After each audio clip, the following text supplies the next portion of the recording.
All right, folks, let's dive into the wild, unfiltered world of Jeremy Clarkson, a man who's mocked a prime minister as a one-eyed Scottish fool, banned another from his pub, and flashed a smug grin while the world raged around him.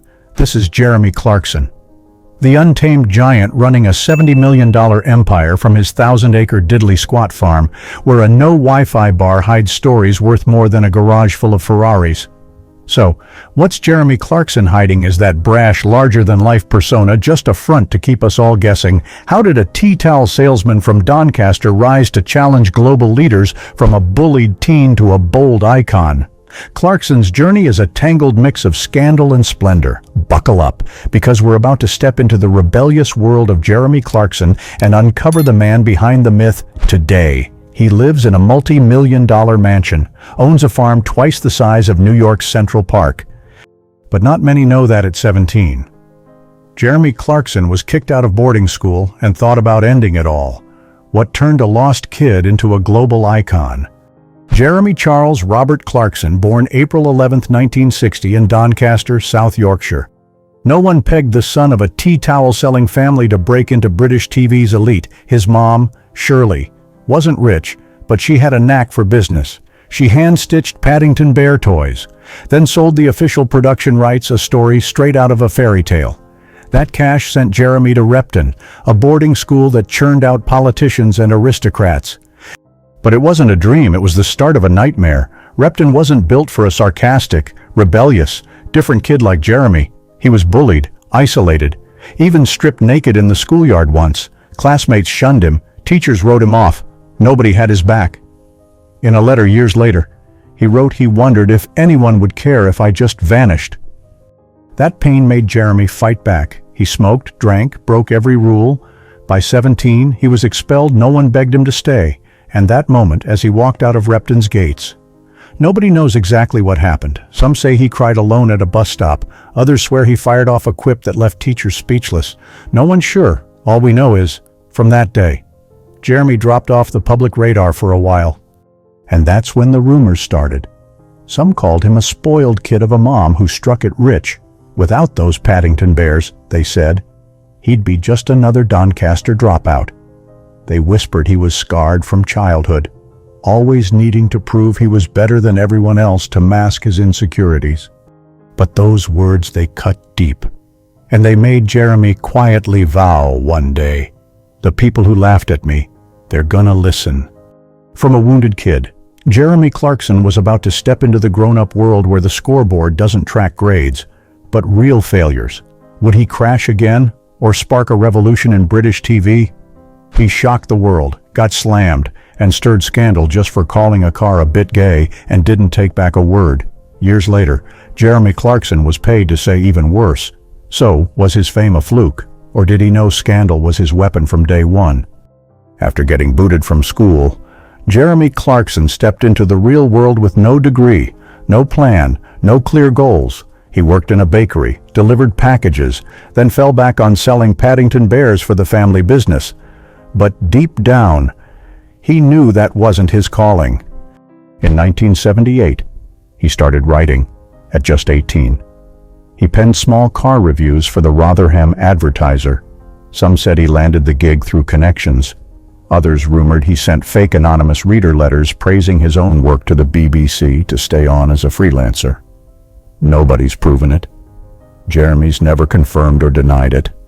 But the path from unknown writer to national TV wasn't smooth sailing. From the start, the car-writing world iced him out.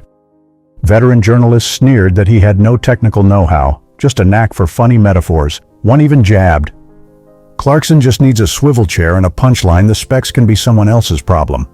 At one point, he was quietly accused of borrowing ideas from car engineers without credit in his reviews. The BBC stayed mum, but colleagues started eyeing him with suspicion. Even inside the BBC, not everyone wanted him around. Some said he didn't fit the network's image: sloppy clothes, nasal voice, and a nearly 6'6" frame that messed with camera shots. One critic put it bluntly, "He's got no TV charisma. It's like he's hosting from a pub." Then there were the car companies: Hyundai, Nissan, even BMW, who stopped sending cars to the BBC because Clarkson trashed them without mercy. He called the accent a monument to disappointment. Said the 3 series was for guys who wear sunglasses indoors. Some shows nearly got canned because there were no cars to film. And then, the big scandal hit in a famous review. He described a car as a bit gay. The press exploded. The BBC got flooded with complaints. But oddly, readership for that article skyrocketed. People started whispering, "Is he stirring up trouble on purpose to get famous?" Clarkson didn't admit it, didn't deny it either. He just kept writing. By 1988, the BBC gave him a shot at hosting Top Gear. Plenty objected he was too tall, talked too fast, didn't have a TV face, but after a few episodes, viewers got hooked on his one-of-a-kind style, sarcastic, brash, unapologetic. Instead of toning it down, he cranked up the sarcasm until people couldn't help but laugh. And when the BBC rebooted Top Gear in 2002, Clarkson redefined the whole show, turning a dry tech report into an entertainment juggernaut with the soul of speed. He didn't change to please anyone, he made the industry rethink what car TV could be. From there, his career took off like a rocket nobody could stop. He lives on a 1,000-acre farm, has a private movie theater in his house, drives a McLaren every week, and it all started with a car show. But what baffles people isn't how rich he is, it's how Jeremy Clarkson, once called crude and unfit for TV, became the most sought-after face in the world. What's behind all that glamour, besides the steering wheel? In 2002, Jeremy Clarkson and his buddy Andy Willman returned to Top Gear with one goal: make a car show that wasn't as dull as a printer manual, and they did it in a way nobody saw coming. Clarkson didn't talk about cars like a mechanic. He talked about the thrill of driving, cross-continent races, and the heart-pounding near miss of almost tumbling off a Bolivian cliff. Top Gear stopped being about cars. It became a global entertainment phenomenon, where cars were just an excuse to tell stories. And at the center was Jeremy with his nasal drawl, quirky metaphors, and comments always teetering between hilarious and troublesome. Once, he compared a car to an elephant in a wedding dress. Another time, he called an early hybrid the extinction of male pride. Viewers split down the middle, half laughed, half fumed, but everybody watched. Top Gear went from nearly canceled to a global sensation. Airing in over 200 countries with 385 million weekly viewers, a number no car show had ever touched. That fame came with big bucks. Jeremy Clarkson was pulling in over £15 million a year from the BBC alone. Later, his Amazon Prime deal for the Grand Tour was rumored to be worth over $160 million, making him one of the highest-paid hosts on the planet. As of 2024, his net worth sits around $70 million. Success launched Jeremy Clarkson to the peak of TV stardom, and fame brought million-dollar deals. But what he's proudest of isn't the money, it's the place he escapes to when the world gets too loud.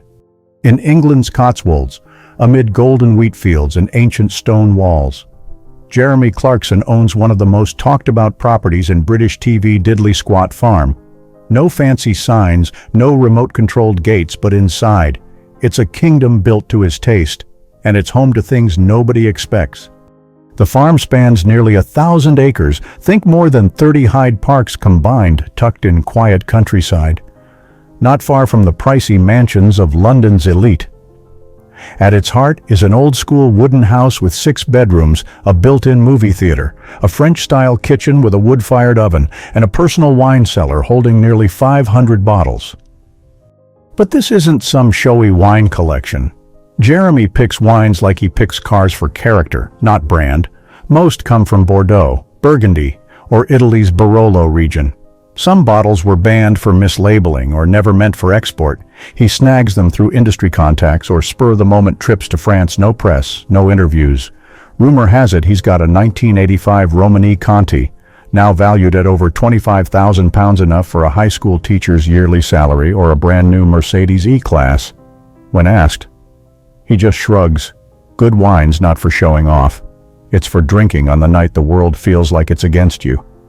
Next to the wine rack is a worn leather armchair, where he sits alone to write. Friends say if the cellar light's on past midnight, brace for a column the next day that'll split England in two. And behind the bookshelves, per a few close sources, There's a hidden room, mechanically locked, storing unpublished manuscripts and old photos from his early BBC days. Nobody's confirmed it. Outside the main house, he built a limestone bar he calls the No Wi-Fi bar, no internet. No cell signal, just whiskey, open fields, and an old guitar.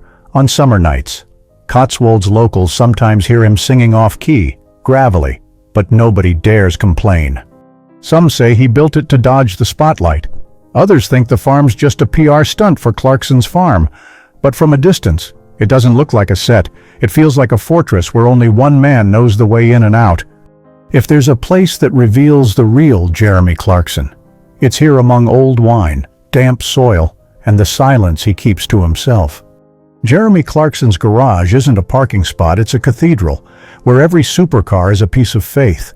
Unlike collectors who keep their cars under tarps and gallery lights, Clarkson lets his get muddy, sticky with sap, even scorched from drifting on dirt roads. To him, each car is a slice of his personality and no two are alike. The one he's kept longest and loves most is his Ferrari F355 GTS, what he calls rage in a red suit.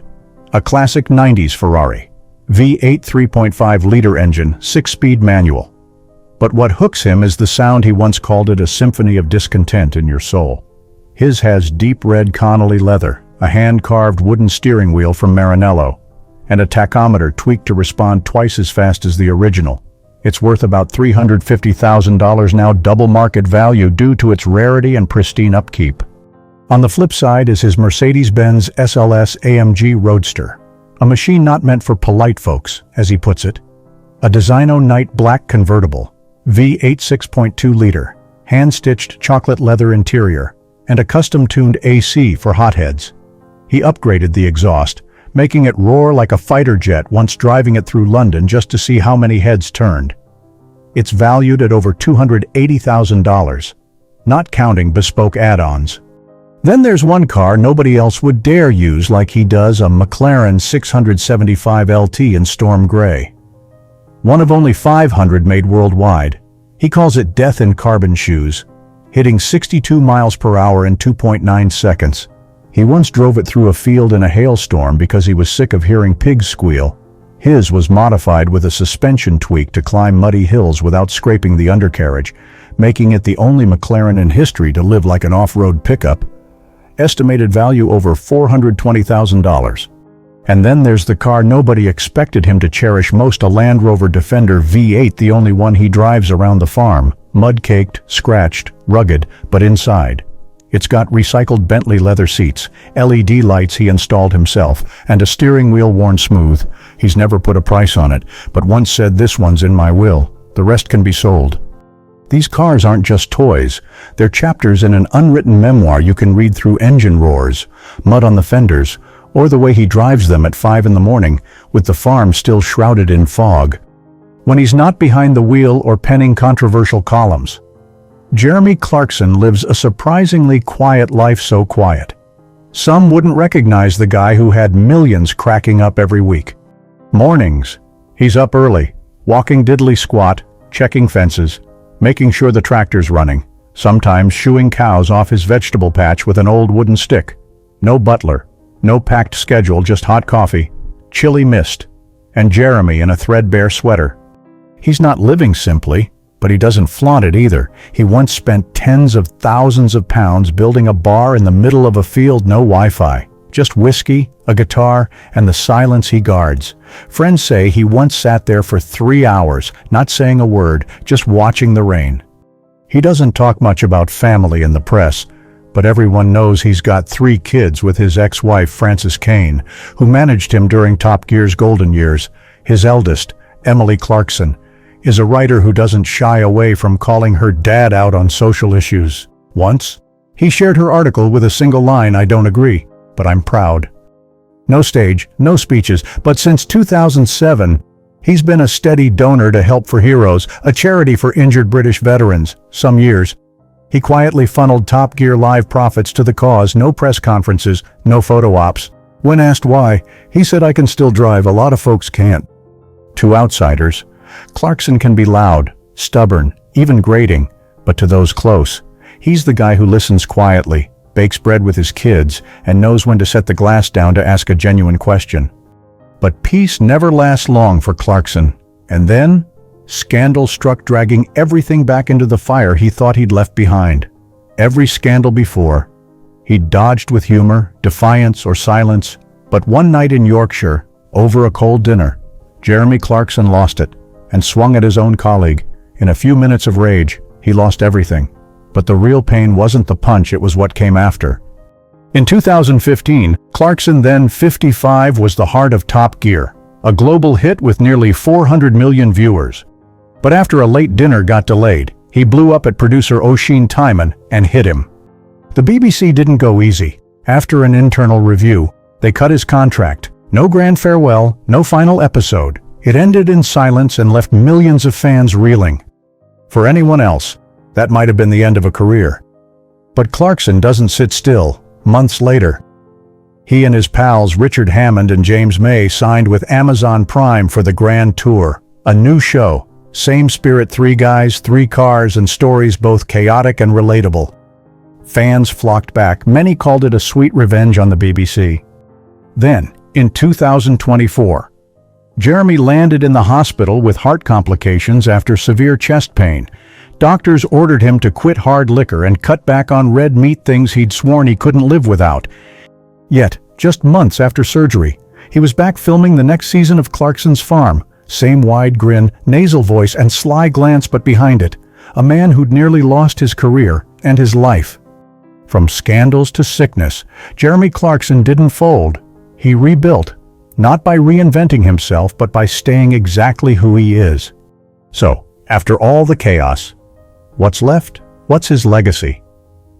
Who'd have thought a guy who threw a punch over a cold meal, branded toxic by TV critics, could inspire millions through a farm? But that's Jeremy Clarkson, and the final chapter of his story is the one that sticks with you. When he launched Clarkson's Farm in 2021, plenty thought it was a joke. A 65-year-old city guy, used to driving a McLaren 675 LT, now sowing seeds, treating sick sheep, and bickering with villagers about fertilizer. But that's what made the show special. No glitz, no supercars. Clarkson's Farm is an older man, clumsy, learning to talk to nature and sometimes himself. Fans call it the most honest TV show they've ever seen, and oddly, Jeremy's most inspiring when he's not trying to be. Beyond TV, he keeps up low-key social commitments. Since 2007, he's quietly backed Help for Heroes, a charity for British veterans. After a close friend returned from Afghanistan, he doesn't talk about it, just writes the check, year after year. Then there's his books, witty, blunt, sometimes silly, still on millions of shelves, to many. Clarkson's not just a host, but a voice of an older era where you said what you thought and paid the price if you had to. Now, at 65, Jeremy Clarkson's still going, still filming, still raising cows, still writing weekly columns. If you ask, after all the fights, what's he left behind? The answer's simple: daring to be himself, right to the end. So, what about you? What part of Jeremy's journey sticks with you? Drop it in the comments, because real stories come from folks who live true.